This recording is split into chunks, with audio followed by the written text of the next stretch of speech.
Right, we're just going on our morning walk, and we're going to have to do some fun retrieving, a few blind retrieves and whatever else we can think of.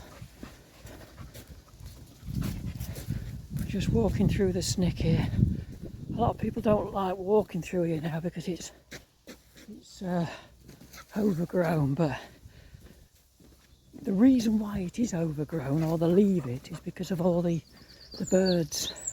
You can hear them now. What a nesting here and here, there and everywhere, and they leave them mainly for all the insects and then cut them a little bit later.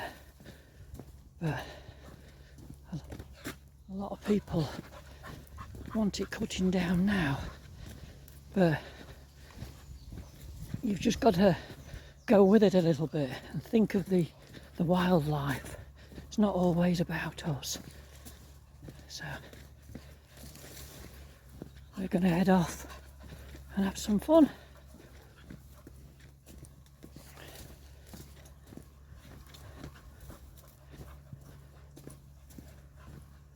Good girls.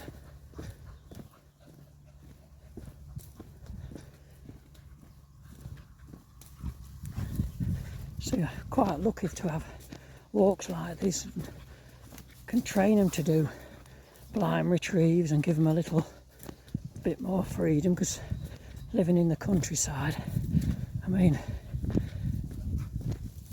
if you live in a town, it's not so bad if you can jump in your car and drive off to an area where you can do a little bit of fun training. Obviously it'll be more difficult living in the city, but again, I suppose if you get in your car, there will be areas where you can go and train your dogs and have fun, but you've got to make the best of what you've got. You really have.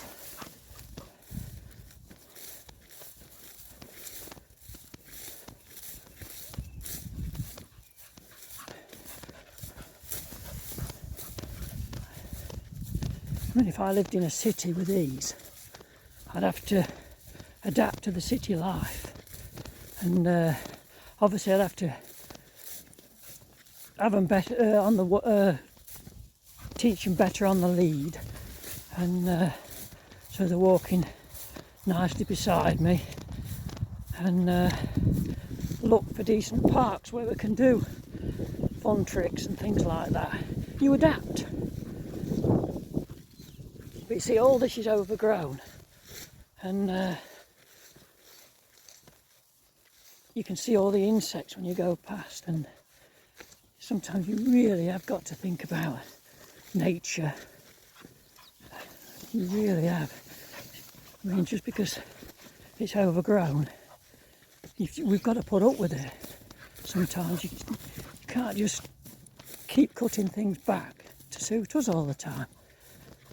We share the planet with all these wonderful bird species and other wild animals what's out there, but at the moment it seems to be more about us. So we're just going to head off into this field and do a little bit of fun games again. Now,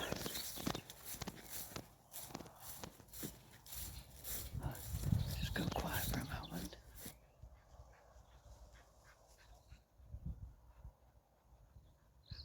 Listening to all the different birds.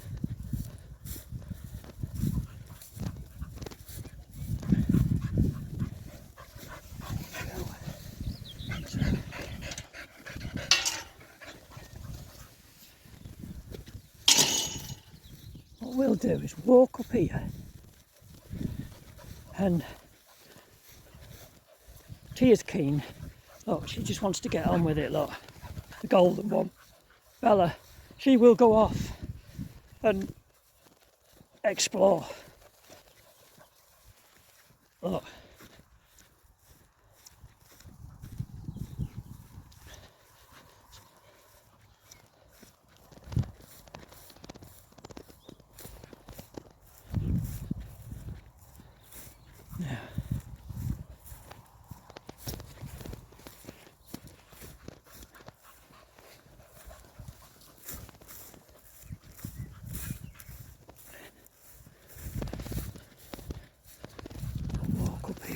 bit.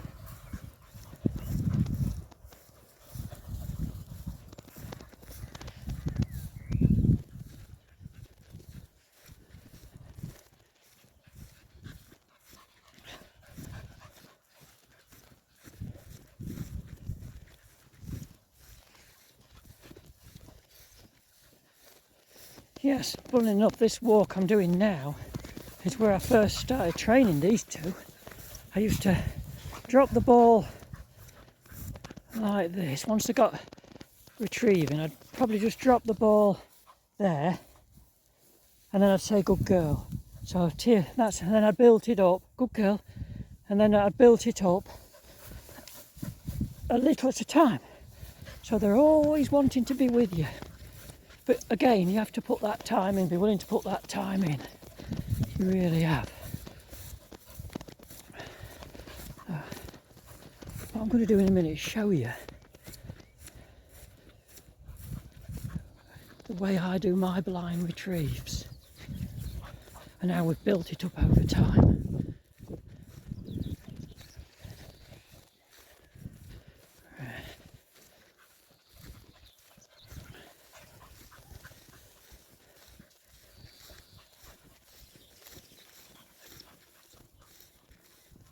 See, look at all these edges, they'll be probably still nesting in there in parts of this. So why would you want to cut that back yet? They'll probably wait another few months or so to the finish and then give it a trim down. Right, so what we're going to do now is walk back up here.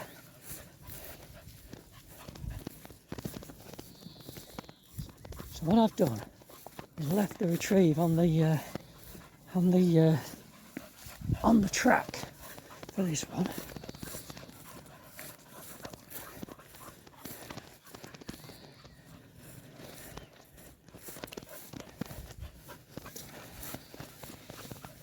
So the blind retrieve is on the track. Right.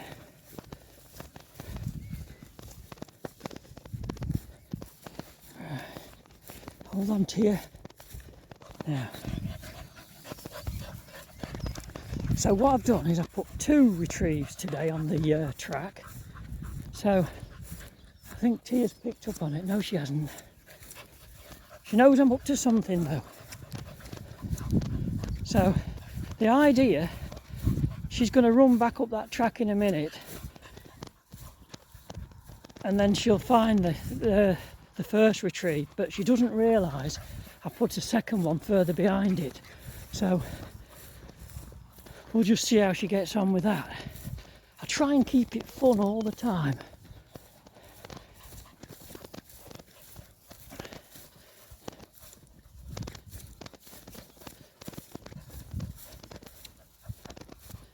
I mean, it's difficult. I don't have somebody following me with a camera or anything like that. We just do everything by ourselves. Trained them with this in my hand, with the phone in my hand, all by myself. Right, so what I'm going to do now is send Tia back. She doesn't know I've left it. Go back, Tia. But the thing is, she's gone. Bella's not too bothered about going back that far. She will if I bring her favourite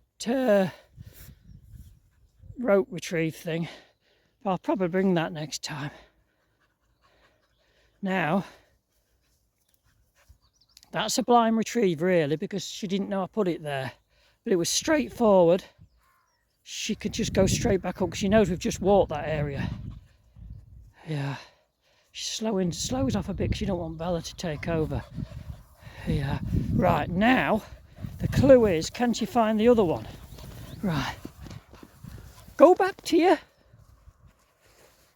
The other one's further behind. So that's an added test. But will she go all the way back? It's on the track, so it's a quite easy one.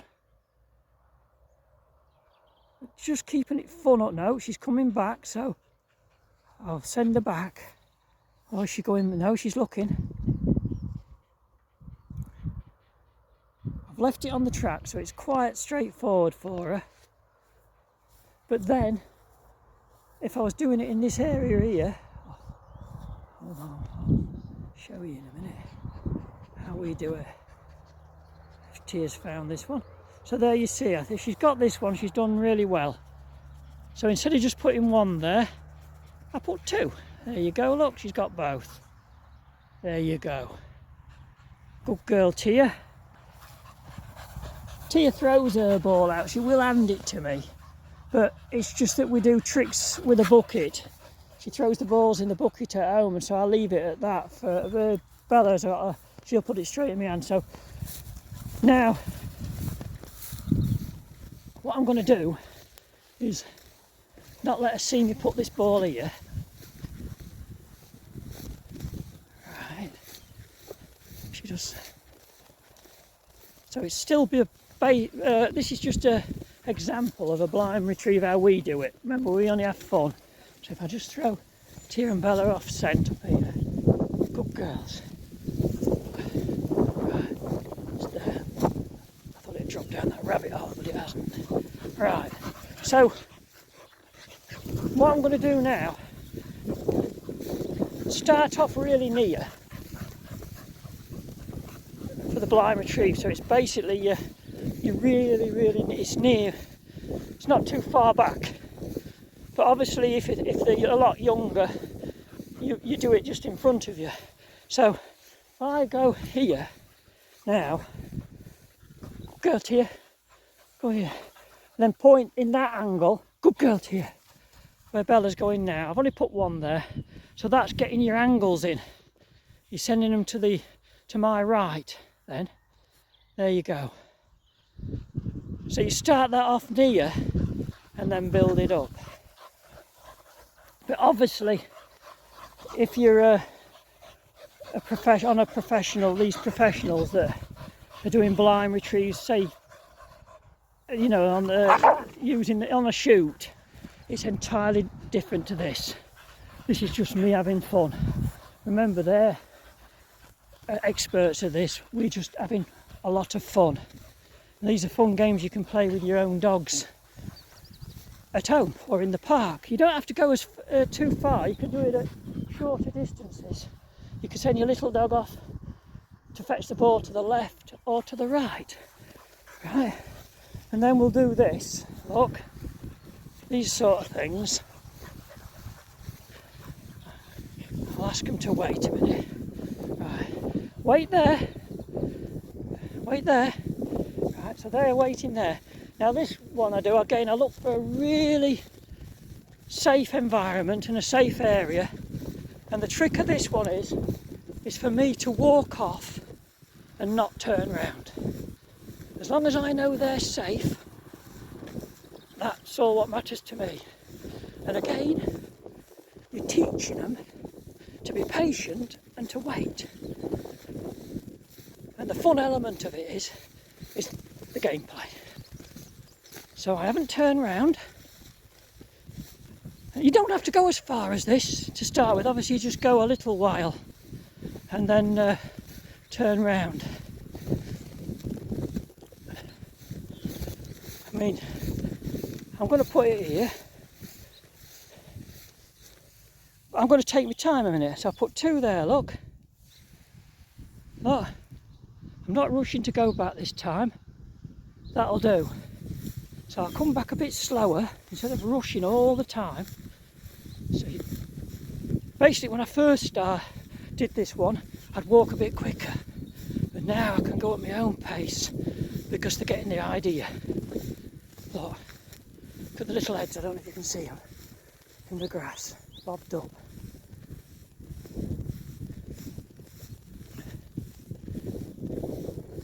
But remember, when you teach them like they are now, you only need to do it, you have to do it a little bit at a time, and they'll run off to start with till they get the idea.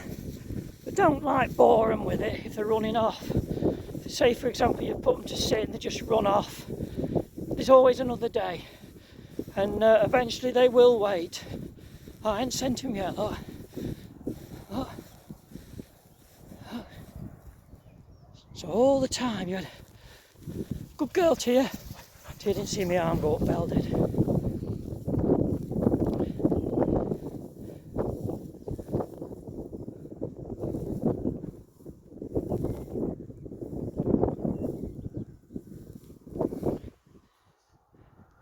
But you've just got to be prepared.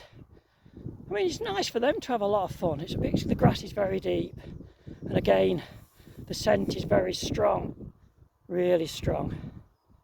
There you go. They're bound and very quick today. Actually, some days I think they're better than others, like us. They can't tell us though, but sometimes you can just tell in the training that they're much better. Look, they're enjoying this.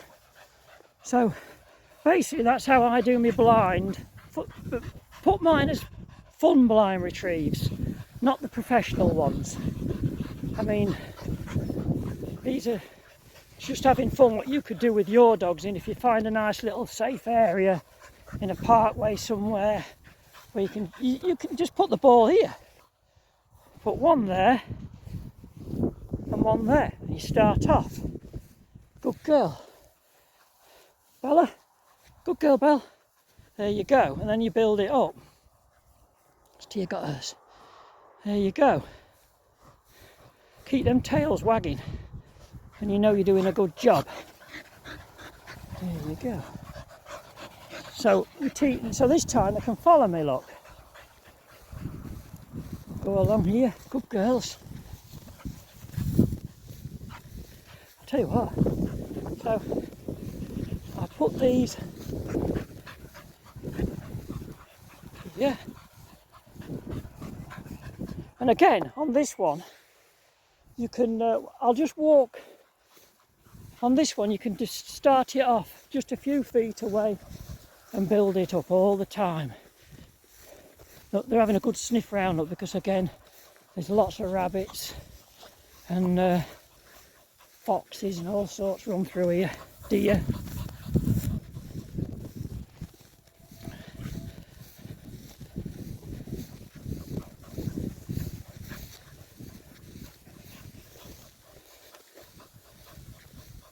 Look at Tia panting away there. I'll get them over here. So again, obviously you don't have to go as far as I'm doing.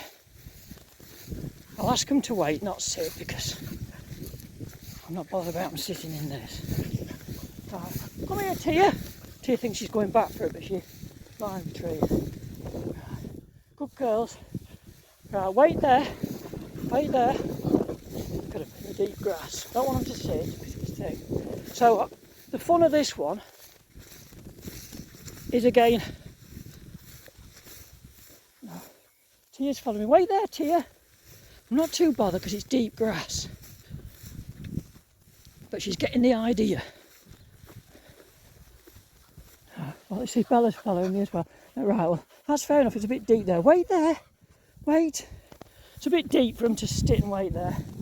So, fair dues to them. Really deep, that. I wouldn't want to wait in that.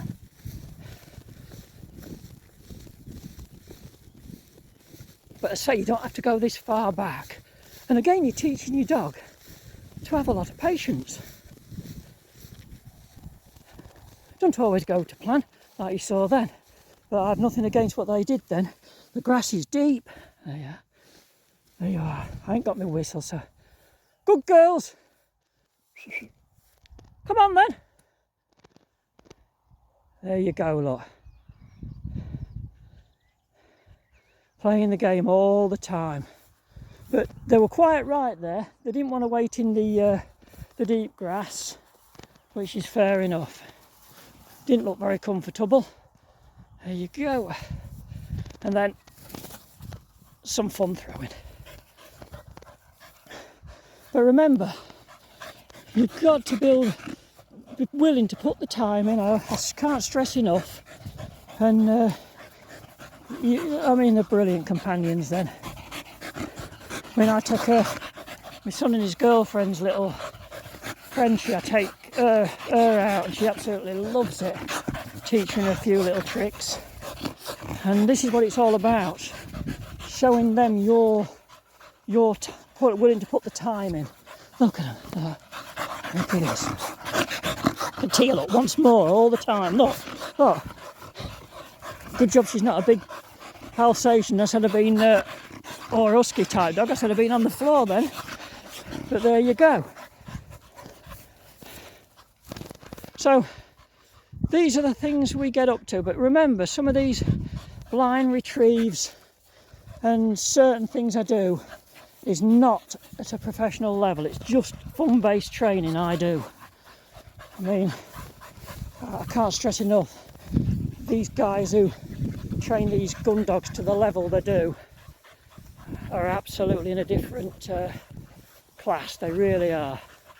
They don't just they teach very difficult dogs to become great dogs. They really do. And I actually love watching them, to be fair. So I just pinch a few ideas off them and add it to our fun. And there you go. There's not much more we can do today, so we're just going to run off, walk off and enjoy our walk. And this is pretty easy for them today. And thank you for watching.